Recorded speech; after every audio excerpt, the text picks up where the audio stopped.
Olá pessoal, bem-vindos à disciplina Natureza da Informação. Hoje iremos falar sobre o tópico 9, DNA e Informação. Esse tópico foi dividido em 3 partes. Na primeira parte nós iremos discutir o DNA e a vida. Na segunda parte vamos discutir os genes e os cromossomos. E depois, finalmente na última parte, vamos relacionar o DNA com a teoria da informação que vimos até agora. Vamos iniciar a discussão dessa primeira parte começando com a questão sobre vida. O que vem a ser vida? Bom, a vida é um conceito básico e fundamental para nós, né? Bom, se não for o mais importante, provavelmente é um dos mais importantes conceitos da nossa existência. E naturalmente, por sua importância, é um conceito que não existe um consenso até hoje, né? Existem centenas, literalmente, né, definições em cima dessa ideia do conceito de vida, desde mais conhecidas na área da biologia até mais abstratas, né, da área da filosofia, tá? Passando pela física, passando pela química e assim por diante. O que nós iremos fazer nesse tópico é tentar relacionar a vida à informação, tá? Essa foi uma iniciativa já antiga, né, de relacionar a vida com a informação. Nós iremos fazer isso através do DNA. Mas voltando ao conceito do que vem a ser a vida, o consenso geral é que pelo menos a vida não seria uma substância ou uma matéria, mas sim um processo, né? Então a discussão, por exemplo, sobre o que nasceu primeiro, o ovo ou a galinha, ela não tem sentido nesse contexto, porque tanto o ovo como a galinha são instâncias de um mesmo processo. Então, a vida surgiu na Terra há 4 bilhões de anos atrás, né?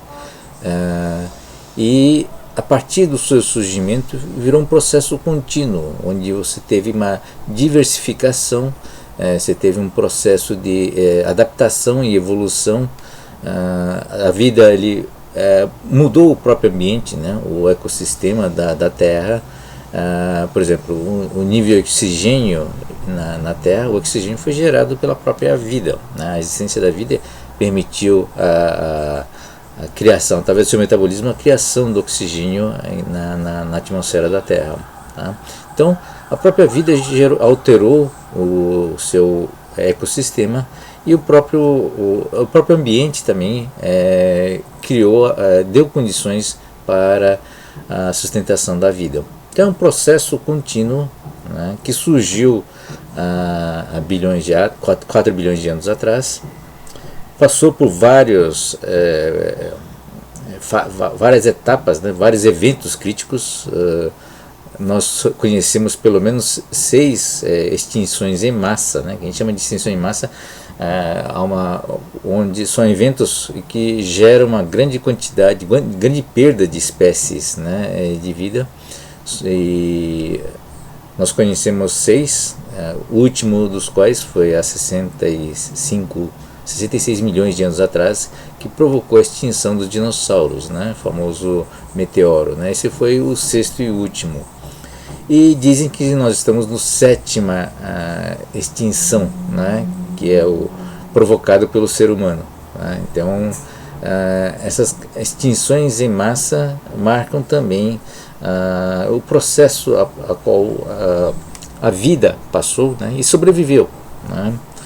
Teve outras extinções em massa. Uma das mais impactantes foi em 250 milhões de anos atrás, que provocou a perda de quase 90%, né, de espécies e de organismos vivos na Terra, tá? Então, de maneira geral, a vida é bem resiliente, né, bem resistente, e tem sobrevivido a diversos impactos, né, a diversos desafios ao longo da sua existência nesses 4 bilhões de anos. A definição mais comum que nós conhecemos sobre a vida é dada pela biologia, que é a ciência que estuda a vida, né? E ela estabelece que a vida é caracterizada por 7 funções fisiológicas, né? Entre os quais é homeostasis, que é a capacidade de regular internamente para manter um estado constante, né? Um estado constante, sim, por exemplo, temperatura ou metabolismo, né? Uma organização capaz de se estruturar sua construção a partir de uma célula, né, que é a unidade da vida, né? Composição de multicélulas, então capacidade de organização. Metabolismo, né, que é a capacidade de processar energia e gerar energia e outros materiais. Crescimento, né? Adaptação, resposta aos estímulos externos, né? E reprodução, ou seja, capaz de você criar descendentes, tá? Então essas funções todas, essas características todas que caracterizam, né, um ser vivo, ou a vida propriamente dita, tá? E aí entra a discussão também sobre o vírus, né? O que seria o vírus sob o ponto de vista dessas definições. E muitos autores alegam que o vírus não seria uma forma de vida, uma vez que não tem algumas características importantes definidas pela biologia. Por exemplo, o vírus não consegue fazer metabolismo, ele não consegue gerar energia nem gerar material, né? O próprio processo de reprodução do vírus depende de outras formas de vida, tá? Por isso que ele invade outras células para obter a partir dessas células uma matéria-prima, principalmente o DNA, né, que ele utiliza para fazer a replicação de si mesmo. Então, muitos autores consideram simplesmente como um sistema, o vírus como sendo um organismo que justamente só tem a característica de replicar os genes, né, a partir de outras formas de vida, tá?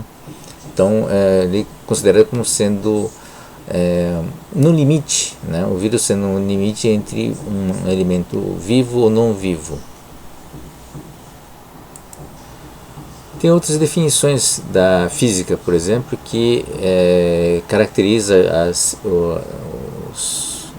a vida, né, os seres vivos, como sendo um sistema termodinâmico, né, que tem uma estrutura molecular organizada e que tem a possibilidade de características de reprodução, de autorreprodução e evoluir, né, no contexto ambiental, né, envolver e sobreviver no contexto ambiental. A NASA tem uma definição um pouquinho mais abrangente, justamente para incorporar, né, inclusive seres extraterrestres, né? Então, uma definição que veio do astrofísico Carl Sagan diz que é o seguinte, né, que são sistemas químicos autossustentados capaz de uma evolução darwiniana, né? Quer dizer, são sistemas químicos que são capazes de se evoluir ou desenvolver-se, né, no ambiente de evolução, né, de seleção natural, tá? Outras definições vêm da área de sistemas. As definições anteriores essencialmente focam de uma forma interna, né, tá? Tanto a biologia como a física, né, são visões de fora para dentro, né? Uma visão sistêmica já é uma visão onde encara o sistema, né, de vida, né? Não é só um indivíduo, mas um sistema de vida onde você tem um sistema aberto, né, auto-organizado, onde esses elementos interagem com o seu ambiente, tá? Então, e esses sistemas são mantidos por fluxos, né, como um sistema aberto, é mantido por fluxos de informação, energia e matéria. Veja que entra a palavra informação nesse contexto, né? Da mesma forma que entra alguns aspectos de termodinâmica, tá? A gente vai voltar a discutir isso quando for discutirmos novamente o papel da entropia e a vida, né? A discussão entre a entropia e a vida. Tá?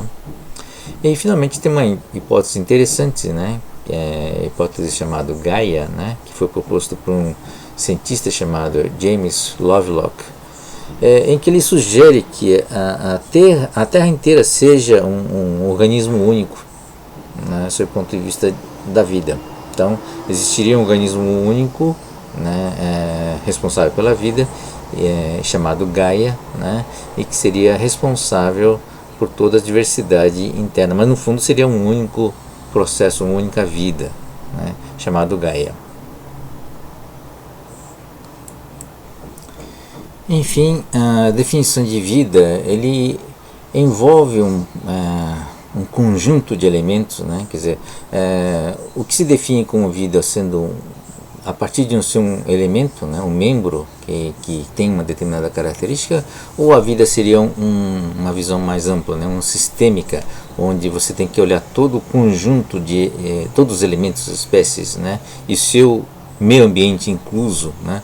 Como sendo o conjunto total que você define como vida. Tá? Então, essas abrangências, desde uma visão elementar da biologia até uma visão sistêmica, né, formam um acervo, né, uma coleção de definições que forma a diversidade, inclusive, dessas definições, né, sobre a vida. Para nós, o que nos interessa é entender o processo, né, chamado vida, né, no contexto da informação. Né? Então, esse é o objetivo das nossas aulas. Tá?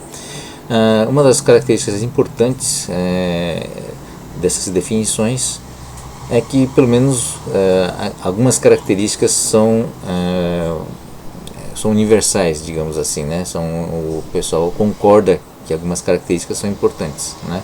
E uma dessas características é essa autorreplicação, ou a capacidade de se reproduzir, tá certo? Como sendo um processo importante da vida.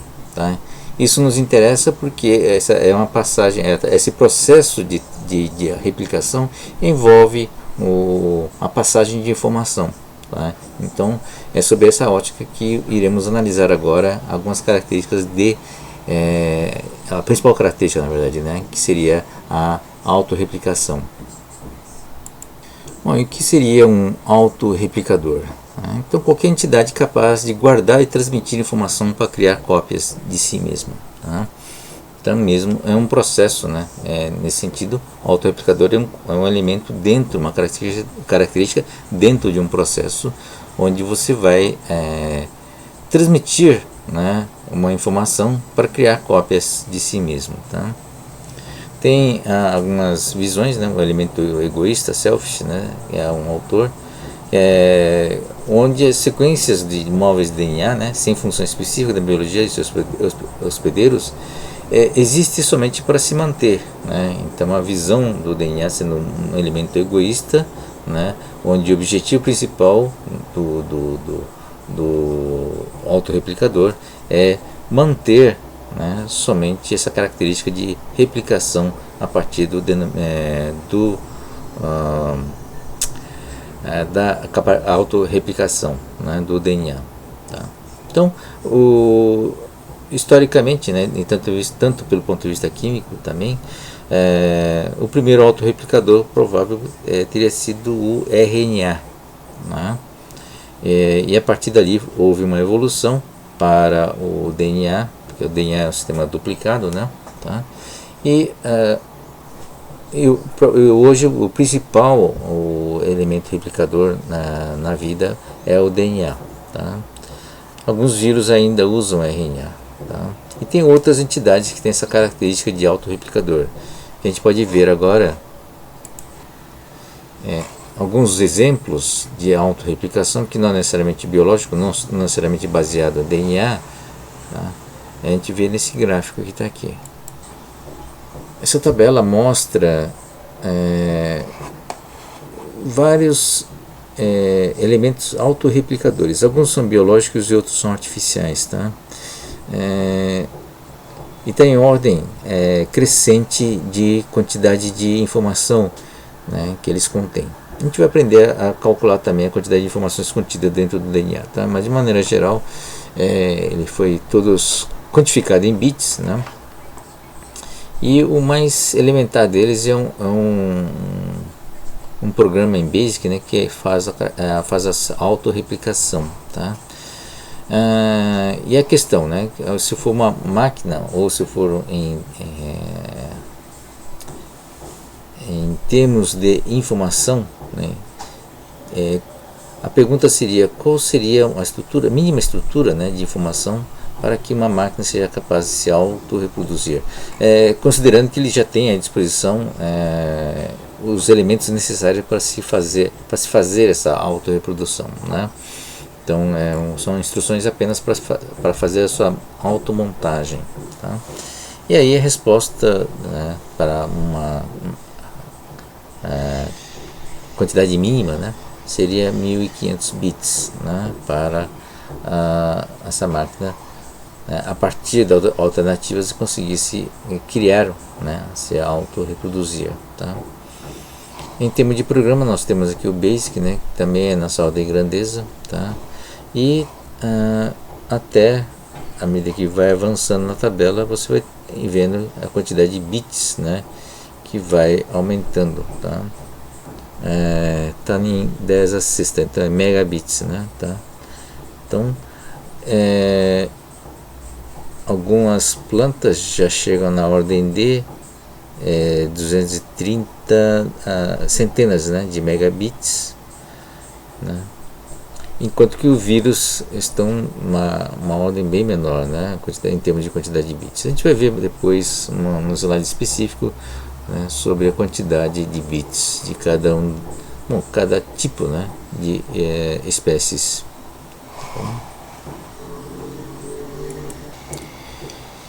Esse outro gráfico faz uma correlação entre duas variáveis, né? Primeiro, o tamanho do espécime, né? Da massa do espécime em termos de quilogramas, tá? Só que está numa escala logarítmica, e o tempo da sua replicação, né? Basicamente o tempo entre nascimento, crescer, né, até atingir uma maturidade, fazer a gestação e gerar a próxima geração, tá? Então, quanto maior a massa, né, então é uma relação quase linear, né, entre a massa em si e a velocidade de reprodução, tá? Então, nos seres naturais, né, você vê que quanto menor a massa, mais rápido é o tempo, né, de reprodução, de replicação, tá? Então, onde você tem no topo aqui, né, os mamíferos e aves maiores, né, até em termos de volume, provavelmente são as árvores, né, tá? Que tem um tempo de reprodução maior, tá? Em triângulo aparecem os elementos artificiais, né, tá? Então, que não segue necessariamente essa tabela, né, tá? Desculpe, não segue necessariamente essa escala linear, né, entre correlação entre massa e tempo de reprodução.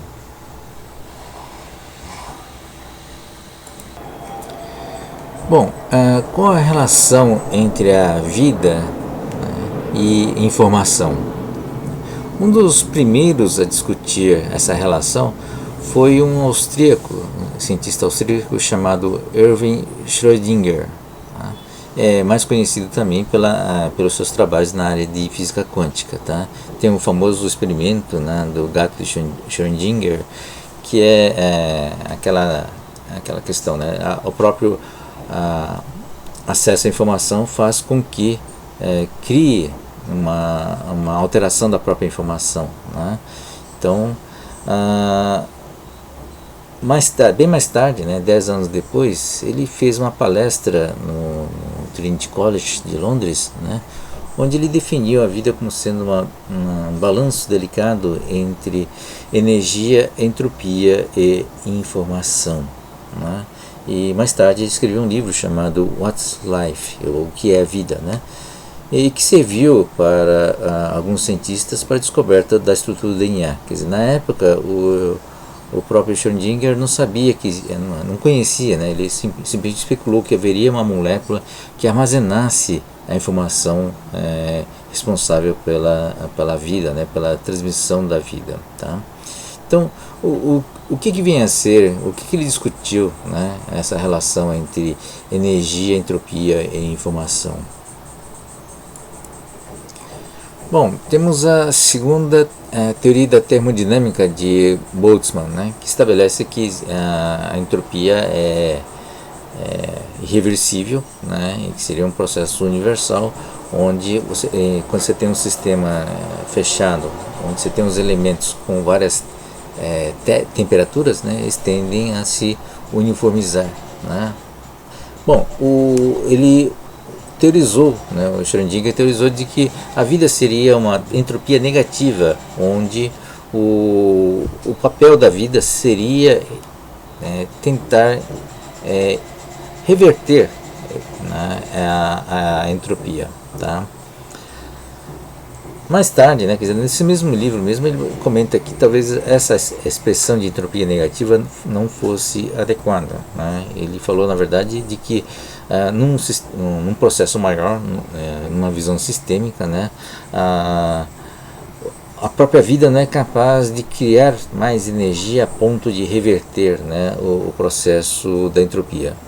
No fundo tem sentido, né? Porque se você analisar a vida como sendo usuário de energia, ele realmente, a vida mesmo vai contra a própria entropia, mas ele nunca pode ir além dos níveis, né, estabelecidos pela própria física. Tá? Então não haveria como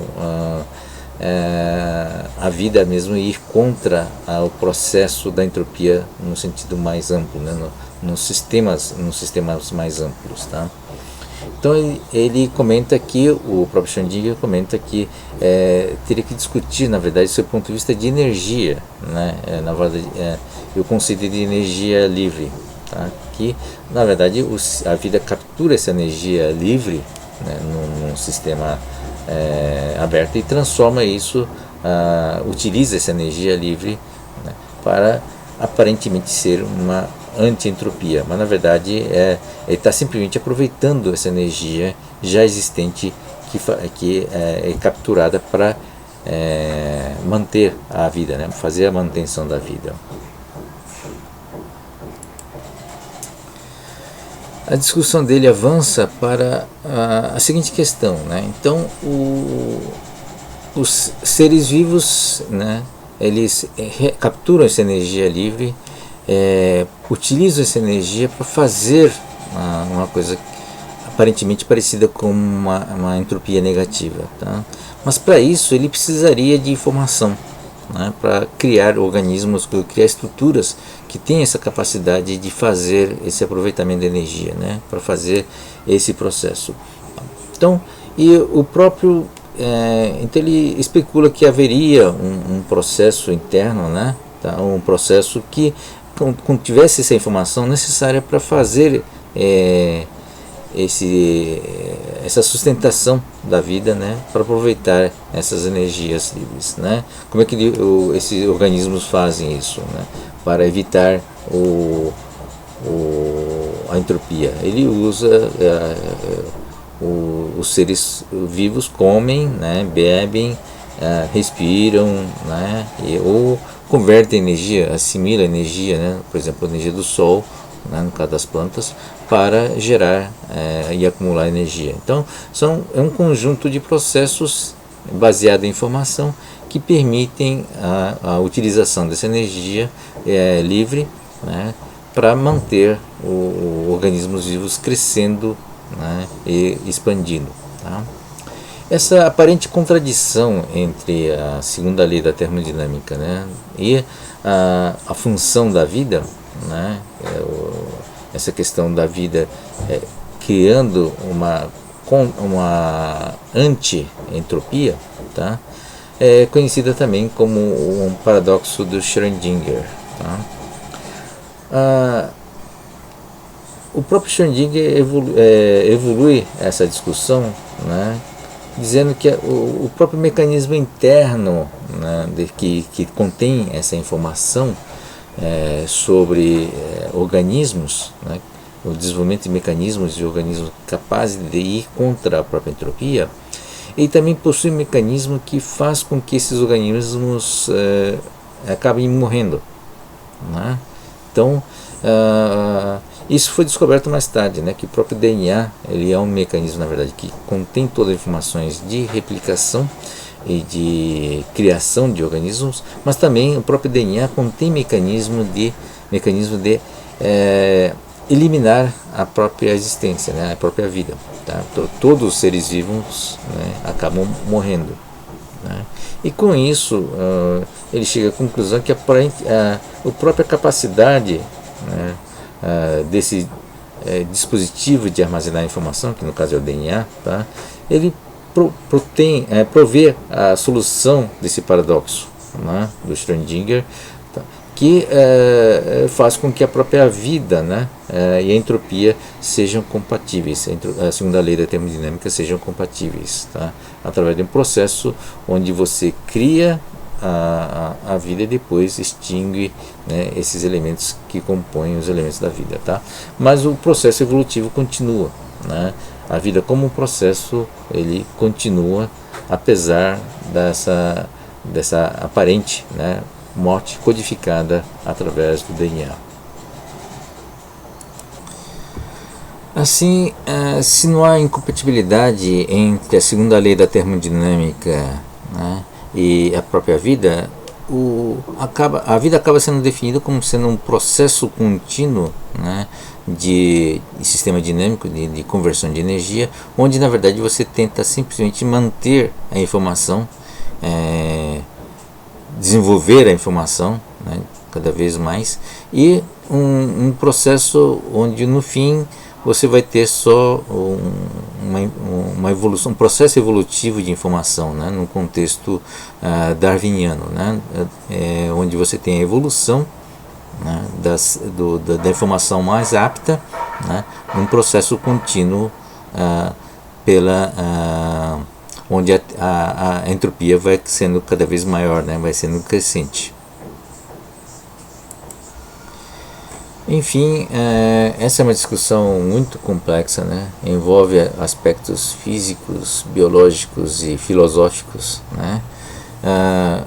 Mas o que a gente tem de concreto, né, sob o ponto de vista da informação, é que nós temos um fenômeno chamado vida, né, e que é fortemente baseado, né, ou praticamente, no caso da Terra, é exclusivamente baseado no DNA, onde você tem um processo de transferência de informação através do DNA, através da replicação do DNA. Tá? Então, o próximo tópico iremos focar exclusivamente em cima do DNA.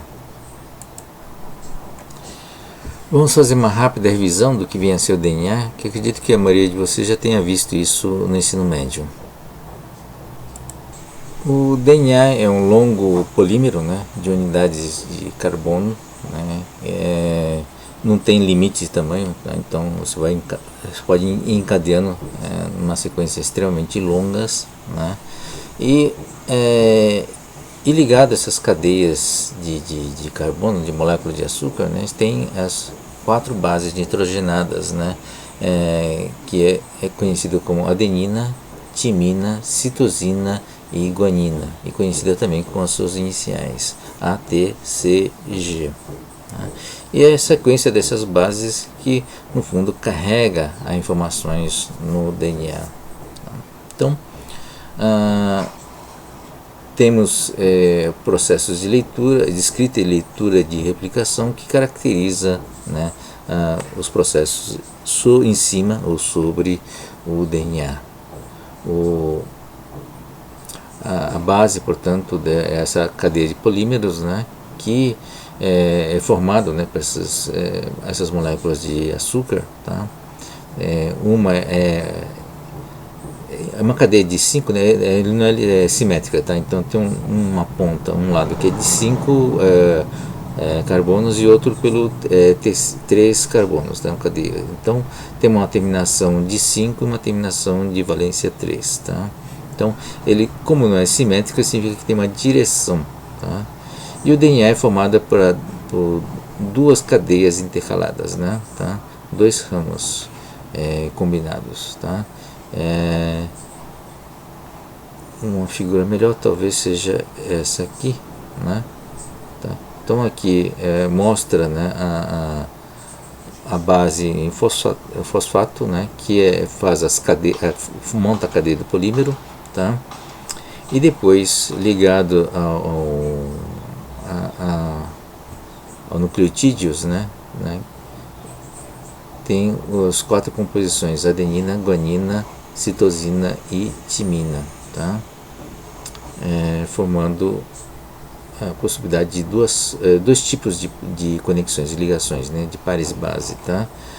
Uma é formada por AT, com 2 pontes, né, e outra é formada por CG, 3 pontes. Tem esse número de pontes porque ele tem número de ligações diferentes, né, são pontes de hidrogênio que forma, acho que mostra melhor, né? Aqui nós temos então, a cadeia aqui, né, a principal, a espinha dorsal, tá, formada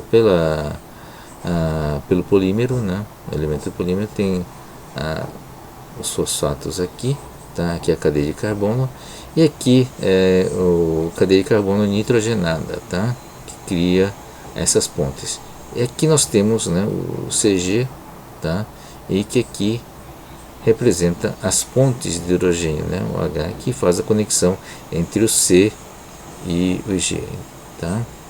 E aqui embaixo a ponte que faz a conexão entre A e o T, né? Podem ver que o número de conexões, bom, primeiro a geometria é diferente, né? Então, para você conectar o C e G só tem uma forma, né? Tá? Só tem uma geometria para fazer esse encaixe, tá? E o mais importante, né, o número de pontes é diferente aqui. O CG é mais uma conexão mais forte, porque tem 3 pontes de hidrogênio, enquanto que o AT tem somente 2 pontes, né, de hidrogênio, tá? Então a conexão aqui é mais fraca, tá? Então, inclusive a geometria é diferente. Então essas combinações fazem com que forme pares, né, pares casados, tá? Então, para conectar com C só existe o G, e conectar com G só existe o C, e assim com A e T, tá? E eles formam uma conexão, né, que em termos geométricos formam uma espiral, né, uma hélice, tá? Que é a dupla hélice, né, do DNA. Tá? A porcentagem, né, do GC, né, do par GC, tá, é dado por essa conta aqui. Na verdade é uma porcentagem de G mais C sobre o total, né, tá, a GC mais a T, né, tá? E essa porcentagem determina também, quanto maior essa porcentagem, maior e mais estável é o DNA, tá? Naturalmente porque tem mais pontes de hidrogênio, tá? Então, e a sequência também estabelece, né, são 2 elementos importantes para manter a estabilidade do DNA. Primeiro é a quantidade do CG, e outra é o comprimento também, né? Claro, quanto maior o DNA, quanto mais comprido for o DNA, você tem mais pontes, né, mais ligações, mais estável ela é. E o outro elemento é a sequência, né? E é importante também. Se você faz uma sequência de empilhamento adequado, né, você tem mais estabilidade, tá? Significa o seguinte, né? Se você tem uma sequência grande, né, de GC seguida uma outra sequência grande de AT, essa sequência grande de AT faz com que seja mais frágil, seja um trecho mais frágil do que o outro com uma sequência maior de GC. Então o ideal é ter mais GC, mais pares GC, mas que seja bem distribuído ao longo, né, do DNA, para você ter uma característica de estabilidade maior, tá? Ou mais uniforme, não ter pontos frágeis dentro do DNA. Bom, as principais funções do DNA. Vimos então, né, a composição, né, dos pares e quais seriam essas funções do DNA.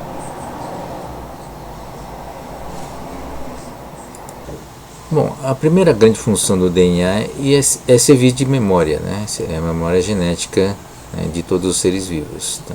Então, ele tem uma capacidade de armazenamento indefinida, né? Ou seja, como não tem um tamanho limite, né, ele pode armazenar uma quantidade indefinida ou né, indefinida de dados. Tá?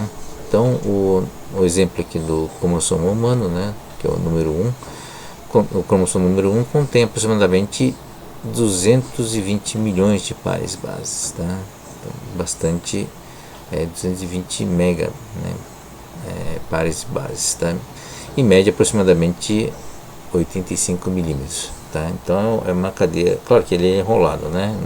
Vamos criar o cromossomo, mas é uma cadeia extremamente longa, né?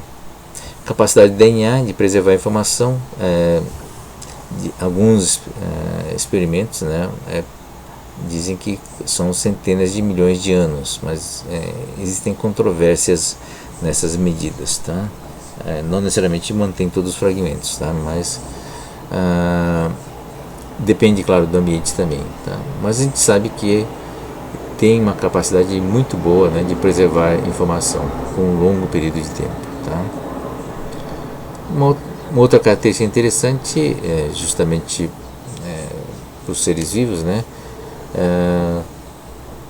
Temos 5.000 sequências gênicas 100% iguais em humanos, camundongos e outros mamíferos, né? Ou seja, você tem um compartilhamento muito grande, né, de informação entre os mamíferos, no caso, por exemplo, né? E a gente sabe também que a diferença entre o ser humano e o chimpanzé, que é a espécie mais próxima do ser humano, né, compartilhamos quase 98%, né, dos mesmos genes, né, em termos de informação. Portanto, o ser humano, na verdade, é muito semelhante, né, aos demais animais mamíferos. Na verdade, a diferença é muito pequena do seu ponto de vista de quantidade de informação. Bom, e aqui volta a questão, né? A pergunta original que a gente fez no começo, né? Que se os seres vivos são somente veículos, né, para garantir a sobrevivência das informações, né? Ou seja, o objetivo da vida seria simplesmente a preservação da informação, né? Bom, voltando no genoma humano, né? A gente pode fazer uma conta simples, né? Do tipo, quanta informação contém o nosso DNA, né? Codificando, né, os pares, né, os nucleotídeos, né, com os 2 bits, são 4, né, então são 2 bits para o ATCG, mas na verdade, como cada um deles forma par, né, tá? Então nós temos 3,4 bilhões de bases, né, tá? Só contando a metade, na verdade a gente está contando os pares somente, tá? Isso dá 6,8 bilhões de bits, né? Tá? O que é o dobro, porque nós precisamos de 2 bits para cada base, né? Cada base par, no caso, tá? Dividido por 8, né? Para dar o byte, nós temos aproximadamente 850 milhões de bytes, ou 8,11 megabytes, tá?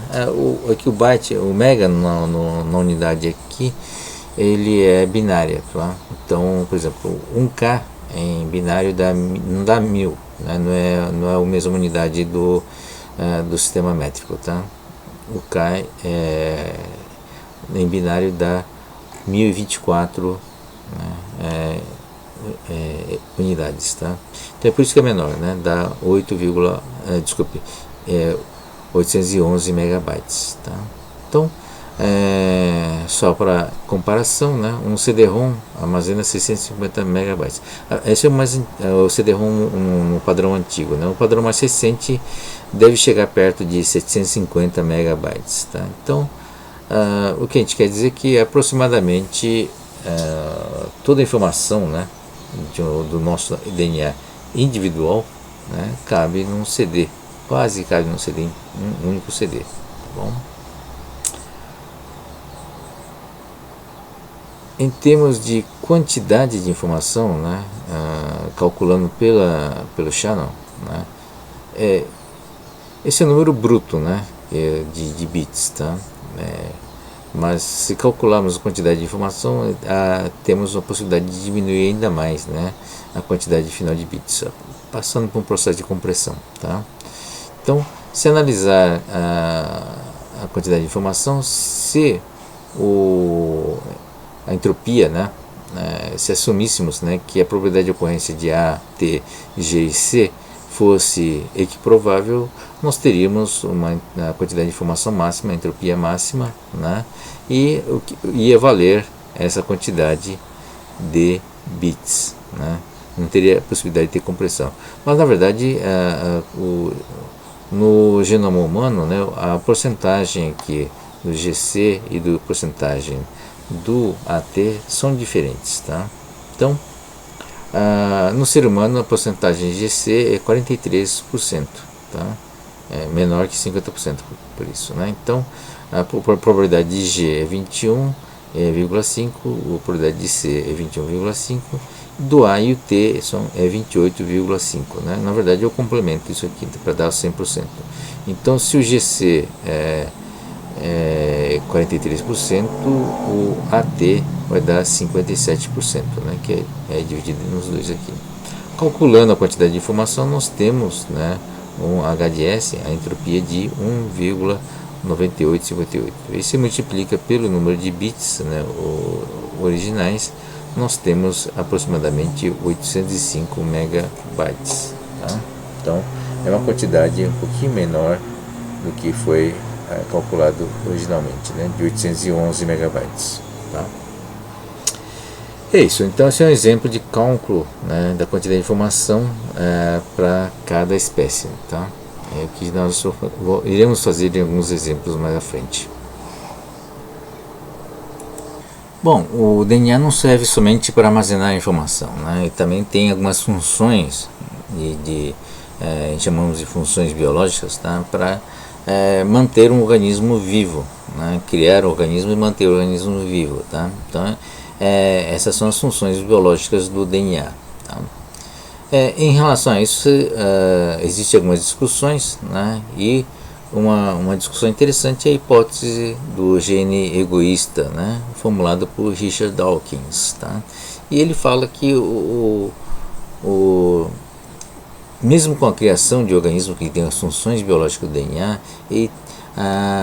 de maneira geral, essas funções têm como objetivo simplesmente passar a informação para frente, né, mesmo em prejuízo do próprio organismo. Tá? Então, a ideia básica das funções biológicas do DNA também são focadas simplesmente em manter, usar o organismo, né, que o DNA cria, justamente para manter somente essa função de passar a informação para a próxima geração. Tá? Então, mesmo que isso prejudique o próprio organismo. Alguns exemplos, ele fala da própria colônia de formigas, onde somente a rainha se reproduz, né, enquanto todos os demais organismos servem para manter e suportar a rainha, tá, e o processo de reprodução dela. Bom, o DNA tem algumas funções muito importantes, né, funções biológicas, né, muito importantes, né, e estão no dogma central da biologia, né. A primeira é a replicação, depois vem a transcrição, que cria o RNA mensageiro, e depois o processo de tradução, onde a partir do RNA mensageiro são criadas as proteínas, né, que são os elementos construtivos dos organismos. Tá? Então, o DNA, só para repassar, né, não tem somente a função de armazenar a informação, ele tem o papel também de ter algumas funções biológicas. A primeira das funções biológicas do DNA é a sua replicação, né? Quer dizer, a capacidade dele se duplicar. Tá? Então, essa figura mostra os principais processos envolvidos na duplicação. Temos várias proteínas ou aminoácidos, né, responsáveis por alguns processos envolvendo o processo de replicação. O primeiro deles é a separação, né, dos dois ramos do DNA. Tá? Então você tem no caso uma proteína chamada helicase, né, que é responsável por separar, né, os dois ramos do DNA, e depois o processo de construção, uma remontagem, né, do DNA a partir desses dois ramos, né, o ramo primário e o outro ramo secundário que está aqui, tá? Como o DNA tem uma polaridade, tem um lado, tem um sentido do 3, da valência 3 para o sentido para o 5, tá? O processo de montagem é diferente nos dois casos, tá? No primeiro, você tem uma montagem direta a partir do que a gente chama de um primer, né? A partir de um ponto inicial, e você tem um mecanismo aqui, um polimerase que vai montando, né, os elementos complementares do DNA, tá?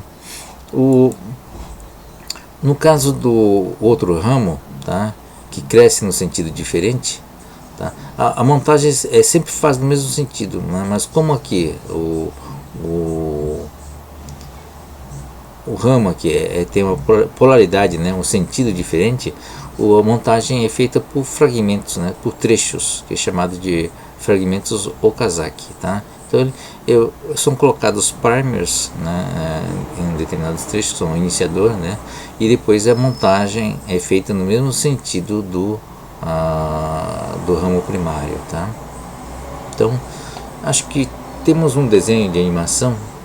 Vamos passar esse desenho para vocês entenderem melhor, né, esse processo de replicação do DNA. Vamos reproduzir o vídeo que está aqui nesse link aqui embaixo, tá? Opa, desculpem. Nesse link que está aqui embaixo, tá? O vídeo está em inglês, mas existe uma legenda em português, tá?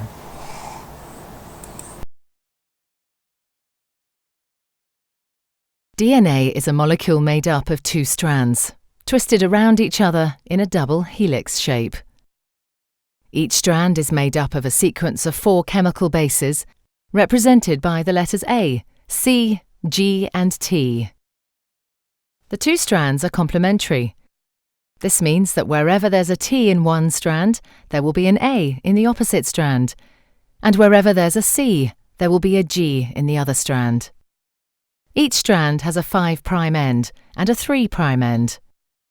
The two strands run in opposite directions. This determines how each strand of DNA is replicated.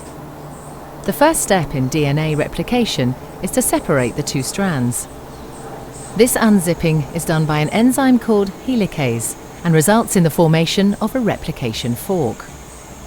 Então essa enzima é The responsável separated para strands separar each provide a esses template for dois creating a new ramos. strand of DNA. An enzyme called primase starts the process.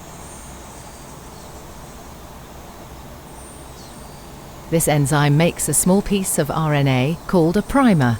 É chamado This marks the primer, starting que é o point início, for the né, construction of the new strand of DNA. da construção. An enzyme called DNA polymerase binds to the primer and will make the new strand of DNA. DNA polymerase can only add DNA bases in one direction, from the 5' end to the 3' end. One of the new strands of DNA, the leading strand, is made continuously, the DNA polymerase adding bases one by one in the 5' to 3' direction. The other strand, the lagging Veja strand, que o cannot be sentido made é in this sempre o continuous mesmo, way o sentido because de it runs in montagem the é sempre opposite o mesmo, direction. tá? The DNA polymerase can therefore only make this strand in a series of small chunks called Okazaki fragments. Enquanto num dos lados você consegue montar diretamente, no outro Each fragment is ele é started montado with an por RNA trechos, né? primer. DNA polymerase then adds a short row of DNA bases in the 5' to 3' direction.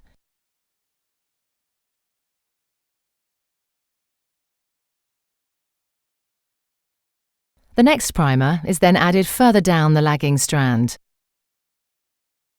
Another Okazaki fragment is then made, and the process is repeated again. Once the new DNA has been made, the enzyme exonuclease removes all the RNA primers from both strands of DNA. Another DNA polymerase enzyme then fills in the gaps that are left behind with DNA.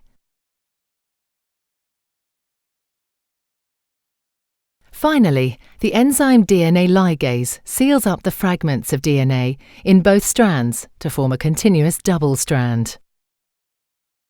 DNA replication is described as semi-conservative because each DNA molecule is made up of one old, conserved strand of DNA and one new one.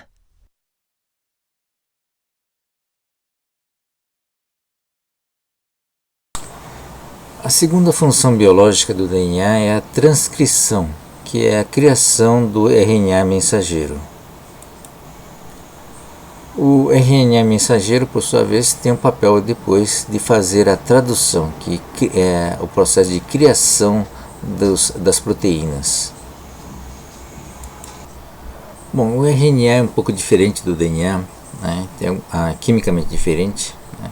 E no caso do RNA, a timina é substituída por uracila, tá?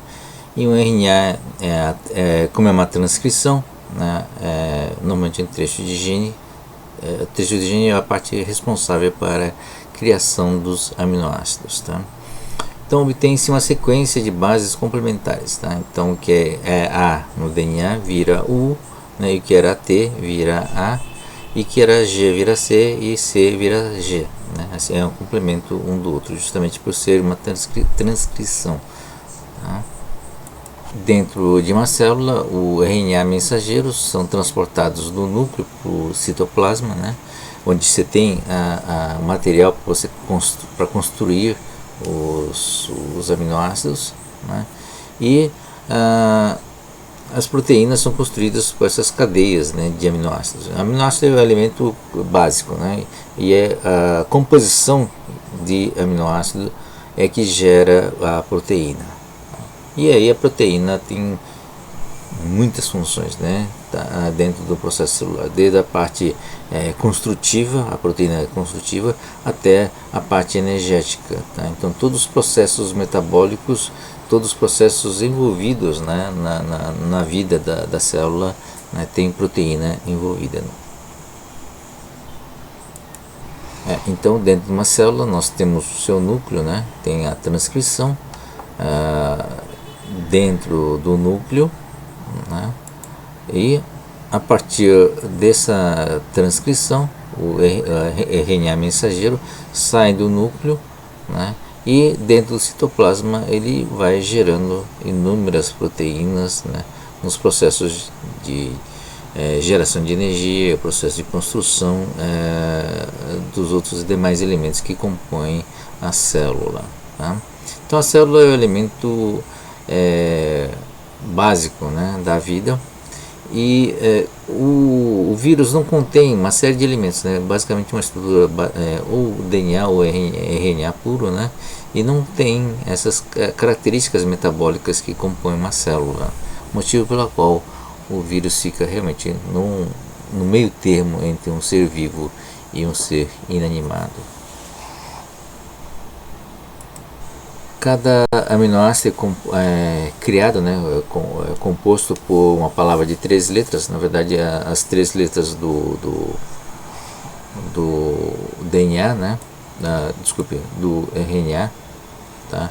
Então o CGA, CGC, por exemplo, são todos composições de 3 elementos, né, 3 letras que compõem o RNA mensageiro, tá? Então você tem 4 possibilidades, né? C, G, A e U, né? C, G, A e U. Então são 4 possibilidades e 3 letras. Então um total de 64 palavras, né? 64 aminoácidos diferentes, tá? Cada uma dessas possibilidades são chamadas de códons, tá? Mas tem, no fundo, são 20 no total, né? São 20 aminoácidos que o sistema produz, tá? Esse processo produz, tá? Então existem vários sinônimos, vários códons que têm geram o mesmo aminoácido, tá? Por exemplo, né, a arginina, né, é um aminoácido, tá, que pode ser codificado por 6 códigos diferentes, né, 6 palavras diferentes, tá, listados aqui embaixo, tá? Portanto, existe muita redundância no código, né, nesse processo de geração de aminoácido, tá? Isso faz com que a ideia básica, né, por trás disso é que aminoácidos muito importantes ou aminoácidos muito frequentes, né, usados frequentemente, sejam codificados de uma forma redundante. Existem várias formas de codificar isso, né? Tá? Então, reduz a quantidade de erros, tá? Um aminoácido importante, que é o stop, que indica a parada, né, tem muita redundância, tá? Tem 3 formas, né, de escrever codificar o stop, né? Isso porque o stop é raro, né? Quer dizer, raro não, é muito pouco usado, porque é usado só nas terminações, mas ele é muito importante, tá? Então, o motivo pelo qual, apesar de existir pouco, ele pela sua importância, você codifica, existe mais codificação para esse aminoácido, tá? Bom, as proteínas que a célula produz é uma composição, no fundo, então, de 20 aminoácidos básicos, listados aqui, né? Tá? E a partir desses aminoácidos se produz todos os processos biológicos dentro de uma célula, tá? Então, essa é uma outra tabela, mostra a lista dos aminoácidos e respectivas ocorrências, né, tá? Em termos de porcentagens, a codificação. Reparem que tem muita redundância, né? Alguns com 4 códigos, 4 palavras, outros com 6, tá? Normalmente esses mais frequentes, né, com 9%, quase 10% de ocorrência, você tem 6 palavras diferentes para representá-los, né? E à medida que vai caindo a quantidade de ocorrência, você tem redução também no número de palavras, tá? Então tá aqui a tabela toda, tá? E a respectiva codificação. São um total 20 diferentes aminoácidos. Bom, vamos assistir a um outro vídeo então para sintetizar tudo que nós vimos agora, tá? Here is a cell, the basic unit of all living tissue. In most human cells, there is a structure called the nucleus. The nucleus contains the genome. In humans, the genome is split between 23 pairs of chromosomes. Each chromosome contains a long strand of DNA, tightly packaged around proteins called histones. Within the DNA are sections called genes. These genes contain the instructions for making proteins. When a gene is switched on, an enzyme called RNA polymerase attaches to the start of the gene. It moves along the DNA, making a strand of messenger RNA out of free bases in the nucleus. The DNA code determines the order in which the free bases are added to the messenger RNA. This process is called transcription.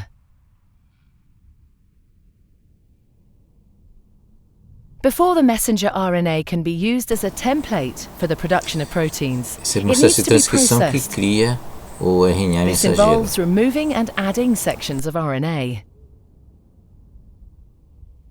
The messenger RNA then moves out of the nucleus into the cytoplasm.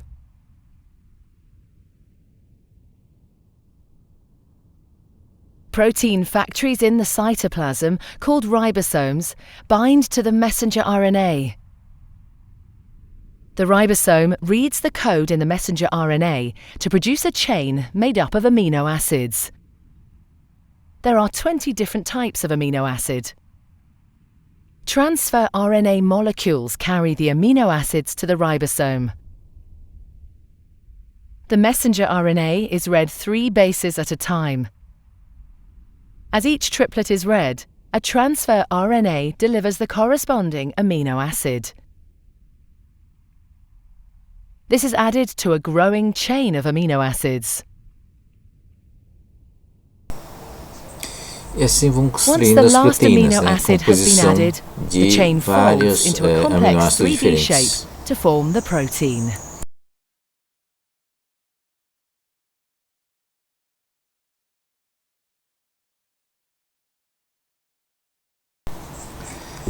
Bom, vamos calcular então a entropia do DNA necessária para a criação da codificação dos códons, né?